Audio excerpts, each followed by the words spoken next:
Bonjour tout le monde, dans cette vidéo nous allons voir les différentes étapes ainsi que les avantages de l'intégration monétaire. Alors tout d'abord il faut savoir qu'en l'absence d'une monnaie unique, les échanges entre les pays d'une même région, d'accord? Autrement dit, les échanges intracommunautaires vont être limités par la présence de coûts de transaction. Je traduis en français, si l'on prend les pays de l'Union européenne, mais qui disposent de monnaies de devises différentes, il faut savoir que les échanges commerciaux sont limités par justement le fait qu'il existe des devises qui seront différentes. Ça veut dire que si vous voulez échanger avec un pays qui a une autre devise, vous devrez automatiquement convertir la vôtre dans une autre, et ça va générer des frais, des risques également.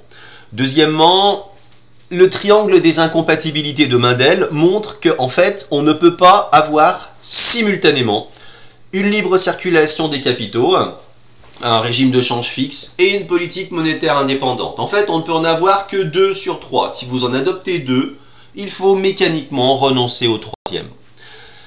Et il peut être intéressant également d'opter pour une monnaie unique dans la mesure où c'est une étape supplémentaire vers quelque chose d'encore plus intégré. On pense notamment, bien évidemment, in fine, à une union politique. Donc, pour toutes ces raisons, il a été décidé de mettre en place une monnaie unique en 1992 avec le traité de Maastricht qui a acté la création d'une monnaie unique et à partir du 1er janvier 1999, bien évidemment, elle s'est mise en place avec la BCE qui a été créée quelques mois auparavant. Alors évidemment, les pays qui ont pu rentrer dans la zone euro ont dû obligatoirement répondre à ce que l'on a appelé à l'époque des critères de convergence, aussi bien budgétaires que monétaires, notamment en matière de déficit public, qui devait être inférieur à 3% du PIB, ou de la dette publique qui devait représenter moins de 60% du PIB. Ça, c'est pour les critères budgétaires. Et il y avait également des critères monétaires en matière d'inflation, de niveau des taux d'intérêt et de stabilité en fait de la devise sur le marché d'échange. Alors pourquoi avoir opté pour cette monnaie unique d'un point de vue économique notamment? Quels étaient les avantages attendus? Alors le fait d'opter pour une monnaie unique, ça permet d'éliminer les contraintes liées au change, d'accord, ainsi que les contraintes liées aux fluctuations des devises. On l'a un petit peu évoqué il y a quelques minutes en soulignant que quand il n'y a pas de monnaie unique, les échanges intracommunautaires, les échanges entre les pays d'une même zone, d'accord, sont limités. Je me répète, mais il faut convertir une monnaie, une devise dans une autre, et mécaniquement, ça coûte de l'argent, bien évidemment.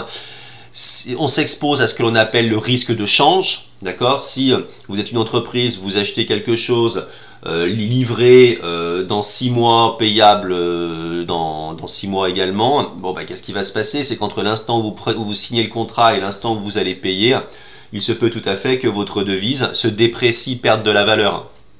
Et donc si vous devez régler 6 mois plus tard dans une autre devise qui s'est appréciée par rapport à la vôtre, ça veut dire qu'en fait, quelque part, vous allez devoir payer plus cher que ce qui était initialement convenu.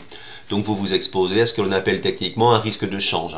En plus, c'est vrai que la concurrence entre les entreprises, elle est un petit peu faussée parce que justement, les entreprises qui se situent dans un pays où la monnaie, en fait la devise, s'est dépréciée, vont pouvoir bénéficier de prix qui seront artificiellement plus faibles. Deuxièmement, si on a une seule devise, c'est plus facile de comparer les prix en fait. Comparer les prix devient plus facile. On a une véritable concurrence saine qui va se mettre en place en fait entre les entreprises. Donc logiquement, c'est censé tirer les prix vers le bas. Troisièmement, on part du principe que la création de la zone euro, en fait, c'est la création d'un îlot de croissance où tout devait être pour le mieux dans le meilleur des mondes au niveau économique. Il faut savoir que l'argent va toujours là où ça se passe bien.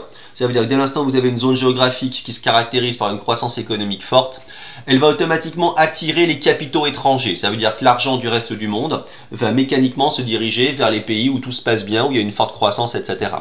Si vous n'êtes pas en fait une zone où ça se passe bien, où il n'y a pas beaucoup de croissance économique, les autres pays du monde ne seront pas très incités à investir chez vous. Donc dans ce cas-là, pour attirer les capitaux étrangers, il faudra que votre banque centrale décide d'augmenter ses taux d'intérêt.